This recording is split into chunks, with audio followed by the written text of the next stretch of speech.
Bonjour à tous. Alors voilà, aujourd'hui je voulais vous partager une réflexion que je me fais assez régulièrement concernant notre position par rapport à l'art, à la contemplation d'une œuvre d'art. Je me dis que quand on est au musée ou devant un livre avec des reproductions, des représentations d'une œuvre artistique, on peut tomber facilement dans une sorte de jugement. Waouh, c'est bien fait. Waouh, tu vu, il a fait ça comme ça. Moi, je trouve que c'est une bonne idée, ou au contraire, mais c'est complètement nul. Moi aussi, je peux faire un truc pareil. Il a rien inventé. Il a pas de talent. Donc voilà, quand on porte un regard sur la réalisation de quelqu'un d'autre, euh, je trouve qu'il faut être vigilant par rapport à ce qu'on peut penser. Par contre, quand on est dans la production soi-même d'une œuvre d'art, quelle qu'elle soit, euh, ben là, on est face à nos imperfections, à nos difficultés, à nos maladresses, à nos incertitudes. Et ça, c'est peu importe qu'on ait l'habitude, qu'on soit un artiste confirmé ou un novice, je pense que c'est la même chose pour tout le monde. Alors, la vidéo que je vous présente ici, c'est en fait un petit exercice que j'ai beaucoup pratiqué auparavant, euh, où l'idée est de partir en fait d'une tache d'eau, une tache d'eau dans laquelle je viens rajouter de l'encre. Ici, c'est du brou de noix avec un pigment noir rajouté. Et puis, vous verrez un peu plus loin les mêmes effets avec de l'encre de Chine. Et donc, j'ai beaucoup aimé cet exercice parce que il mêlait en fait un petit peu de contrôle avec beaucoup de surprises.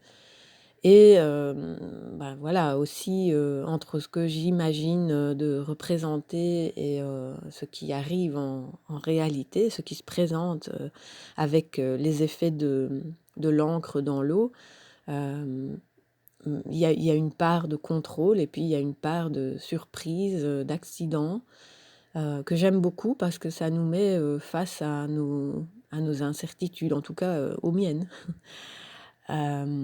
Alors ici, vous voyez plusieurs exercices différents et notamment celui où je dessine au préalable une forme.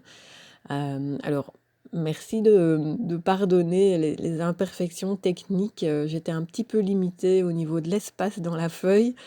Donc, vous allez voir la bestiole qui va apparaître. Elle est censée avoir une queue et ici, elle n'en a pas puisque j'arrivais au bord de la feuille. Tout ça pour dire euh, que c'est important de relativiser, que c'est important d'être attentif aux nuances, aux nuances que la vie nous présente, aux petits accidents, aux imperfections, aux choses qui vont dans une direction alors que nous, on voulait que ça aille dans une autre. Et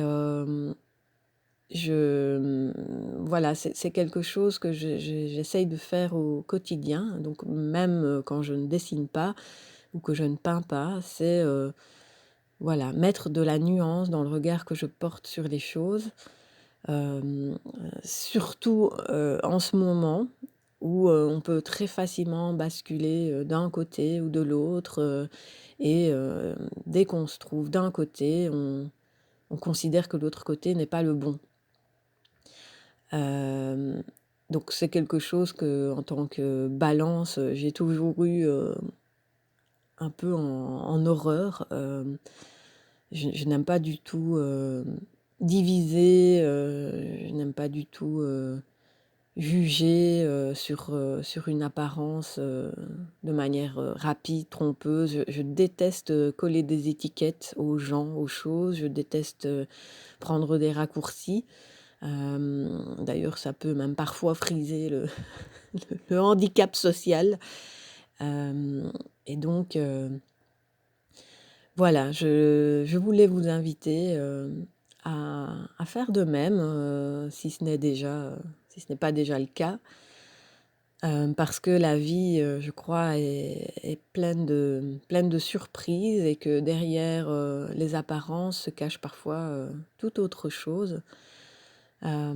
Et aussi, le plus possible à ne pas poser de jugement, en tout cas, pas de jugement hâtif, parce que, si je faisais ça quand je commence, une aquarelle ou n'importe quel dessin et que je posais 3 traits de crayon sur ma feuille, pour me dire tout de suite, «Ah mais non, mais ça va pas dans la direction que j'imaginais, donc c'est nul, donc c'est raté». Je vous avoue, je ferais pas grand-chose. Alors, voilà, l'important c'est de peut-être de continuer, d'aller plus loin, et donc ici quand j'ai réalisé ces petits dessins, ces petits croquis, je me suis dit 1 million de fois, «Oh mais ça va pas aller, c'est pas comme sur le modèle que je suis, là il y a trop d'encre, là il y en a pas assez, oh, c'est pas le bon papier», voilà. Mais, l'important c'est de continuer, mais pas de persister dans une erreur, hein, il y a un moment où on peut sentir qu'on a fait, un peu fausse route, mais c'est surtout d'aller jusqu'au bout et de garder le cœur et l'esprit ouverts pour voir ce que finalement il va advenir.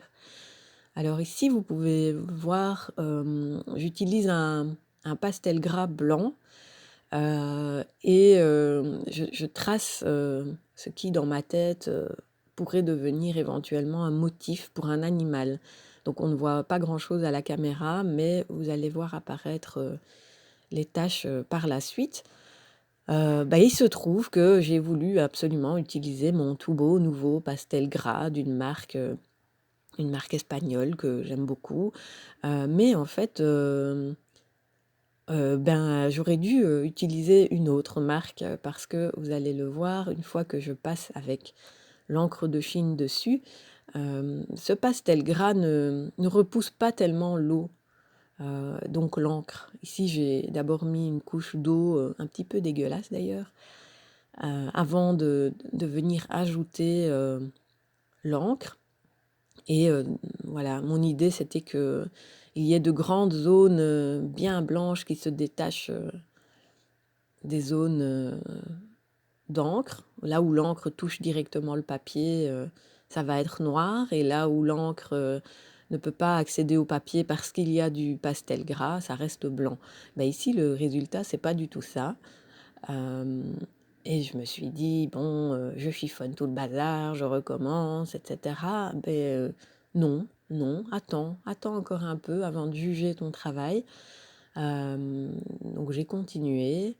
Alors, on va dire en coulisses, hein, puisqu'il y a des choses qui se passent hors champ. Ça aussi, en regardant ma vidéo, en faisant le montage et cetera, je me suis dit: «Mais non, mais il manque des morceaux, c'est pas professionnel, patati patata».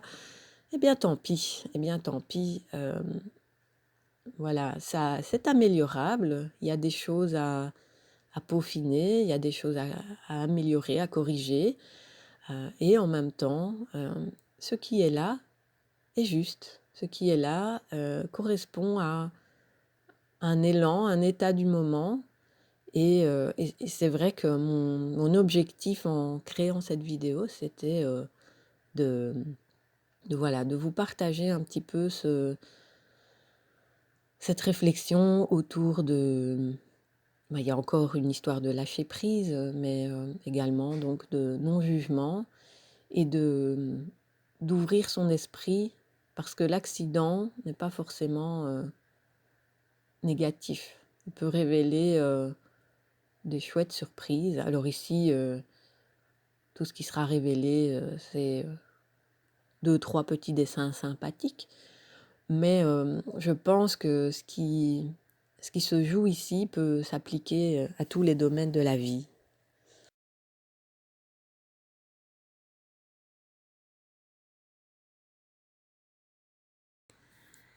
J'ai envie de vous dire aussi que, les accidents, les imprévus, les tâches, les choses qui ne tournent pas comme on voulait qu'elles tournent, hem, sont aussi utiles que les réussites, voire plus.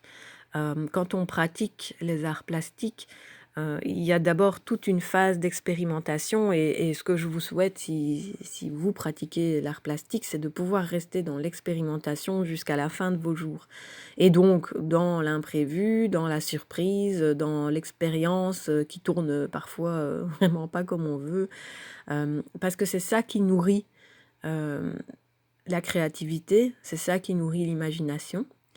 Alors le dernier exercice ici que je vous montre, heu, c'est le moment où vraiment j'ai placé l'eau sur la feuille de manière complètement aléatoire, sans réfléchir à une forme préalable et ensuite, j'ai coupé, au montage, le moment où je faisais tourner la feuille dans tous les sens pour y découvrir une forme qui m'inspire et cetera. Hem Et donc, j'arrive ici avec, heu, la vision d'une espèce de personnage, hem, qui n'entre pas du tout dans le catalogue des personnages que je connais ou des animaux que je connais. Donc c'est quelque chose qui n'existait pas il y a 2 minutes et qui tout à coup, se présente à moi, que je vais, un petit peu adapter, améliorer. Je lui rajoute une petite main, des pieds, je lui ai fait des petites dents, une expression, que je ne sais pas encore tout à fait, définir. Mais comme il a l'air de tirer la langue, je me suis dit: «Il est peut-être épuisé, fatigué, hein», comme un petit personnage de dessin animé. Donc l'imagination, les idées viennent, en fonction de ce qui se trouve devant moi.